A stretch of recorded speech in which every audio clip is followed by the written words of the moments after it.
Organic Italian barley soup. ఈ విధంగా barley ఈ విధంగా కొంచెం బ్రౌన్గా చాలా లైట్ వెయిట్గా ఇక్కడ దొరుకుతాయి యూఎస్లో. మనకైతే తెల్లగా ఉంటాయి.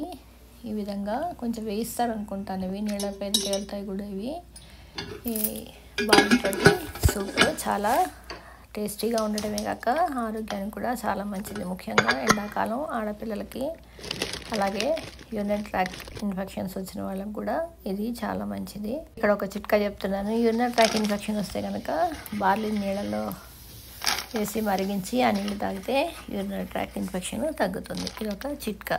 ఇప్పుడు మనం సూప్ ఏ విధంగా చేస్తారో చూద్దాము. ముందుగా ఒక గుప్పెడు లేకపోతే చిన్న బౌల్ బార్లీ తీసుకుని గిన్నెలో వేసి దాంట్లో కొంచెం నీళ్ళు ఎక్కువ పోసి కుక్కర్లో పెట్టి 3 విజిల్స్ ఉడకనివ్వాలి.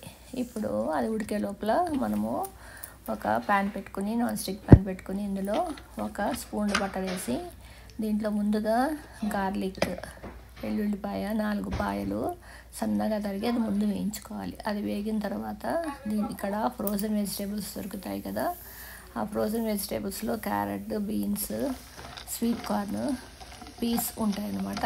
అవి వేసి వేయించుకోవాలి. అవి వేగిపోతూ ఉన్నప్పుడు దాంట్లో సరిపడా ఉప్పు, చిటికెడు పసుపు వేసిన తర్వాత దాంట్లో ఫ్లేవర్ కోసం కొరియాండర్, కొత్తిమీరని సన్నగా తరిగి వేసి, ఇక్కడ మెక్సికన్ ఆరిగానో అని డ్రైడ్ లీవ్స్ దొరుకుతాయి. ఇవన్నీ ఎక్స్ట్రా ఫ్లేవర్ని ఇస్తాయి, మనకి మంచి వాసన, సువాసనని ఇస్తాయి. అదేవిధంగా రోస్మేరీ కూడా దొరుకుతుంది, అది కూడా వేసుకోవచ్చు. అయితే ఇక్కడ ఆరిగానో ఒకటే వేసాను, కొరియాండర్ వేసాను, కొత్తిమీర సన్నగా తరిగి వేసాను. ఇప్పుడు చూడండి బార్లీ ఉడికిపోయింది కదా, దీన్ని గ్రైండర్లో వేసుకుని మంచిగా పేస్ట్ చేసుకోవాలి. పేస్ట్ చేసుకున్న తర్వాత ఈ వేగిపోయిన ఈ ముక్కల్లో ఇది వేసుకోవాలి. మనము ఉడికించినప్పుడు కొంచెం నీరు ఉంది చూసారా, ఆ నీరు పోస్తున్నాం ముందర. తర్వాత ఇది గ్రైండ్ చేశాను అనమాట. ఇది గ్రైండ్ చేసి ఆ ముద్ద కూడా వేసేసుకోవాలి. నీళ్ళతో పాటు గ్రైండ్ చేస్తే చిమ్ముతుంది కదా, అందుకని ముందు నీరు పోసేసాను. చూసారా, ఈ విధంగా మెత్తగా పేస్ట్ చేసుకుని అది వేసేసిన తర్వాత ఉప్పు ఏమన్నా తగ్గితే మళ్ళీ సరిపడా ఉప్పు వేసేసుకుని కొంచెం సేపు మరగరించి మనకి ఉండలు కట్టకుండా తిప్పుతూ ఉంటే బార్లీ సూప్ రెడీ అయిపోతుంది. చాలా హెల్దీ సూప్ ఇది. ఈ విధంగా ట్రై చేయండి. కొంచెం పెప్పర్ పౌడర్ కూడా యాడ్ చేయండి.